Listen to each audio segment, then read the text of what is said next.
Good morning. I'm Kajoli Sarkar from ADARSH MANDIR, SHANKAR Vidyapith.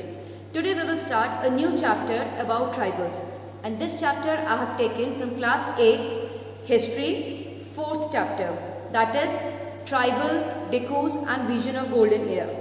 Here we will study about tribals, and these we will study with the help of this video.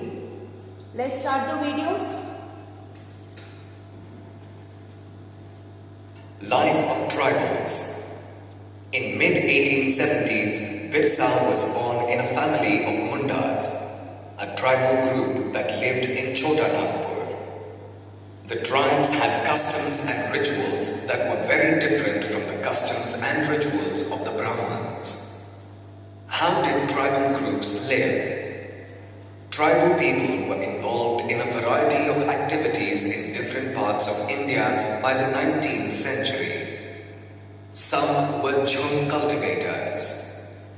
Jhum cultivation or shifting cultivation was done on small area of land in forests.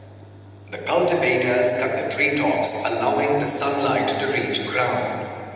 The vegetation was burnt on the land for cultivation. Once the crop was ready and harvested, the cultivators shifted to another field and left the field uncultivated for several years. Some were hunters and gatherers. Hunting animals and gathering forest produce was the main livelihood for some tribal groups.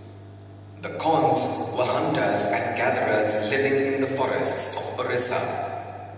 They used many forest shrubs and herbs for medicinal purpose and sold forest produce in the local markets. Baigas of central India regarded themselves as the people of forest and were unwilling to work as labor for others. Tribal groups required to buy and sell goods that were not produced within the locality. This led to their dependence on traders and money lenders. Some herded animals. Many tribal groups lived by herding and rearing animals and gathering forest produce. Tribal groups who moved with their herds of cattle or sheep according to the seasons were called pastoralists. Example, cattle herders, the Van Gujjars of Punjab Hills and the Labadis of Andhra Pradesh. Shepherds, the Gaddis of Kullu. Goat rearers, the Bakarwals of Kashmir. Some took to settled cultivation.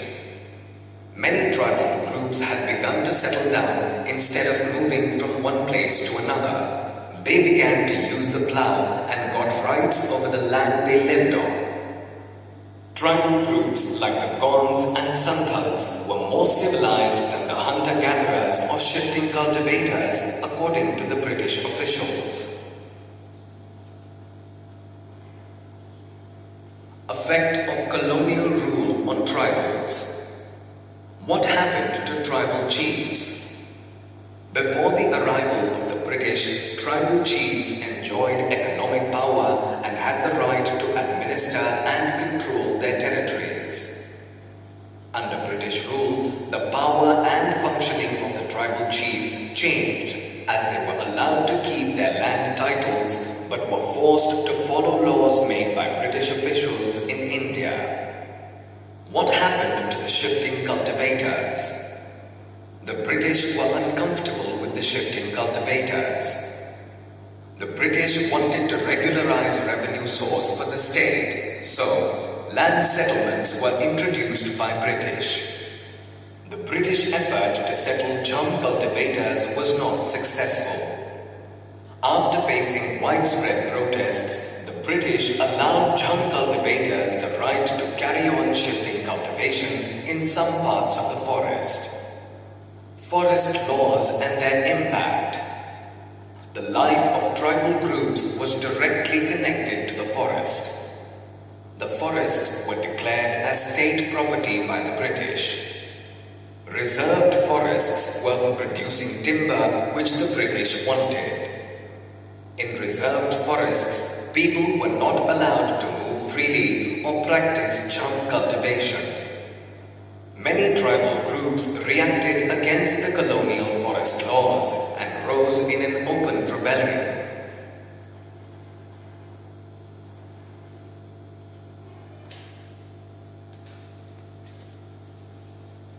So students, with this we read that how tribal people live their life. In our next video, we will read that how the British impact affect the trade and what happened finally to Birsa Munda. Thank you.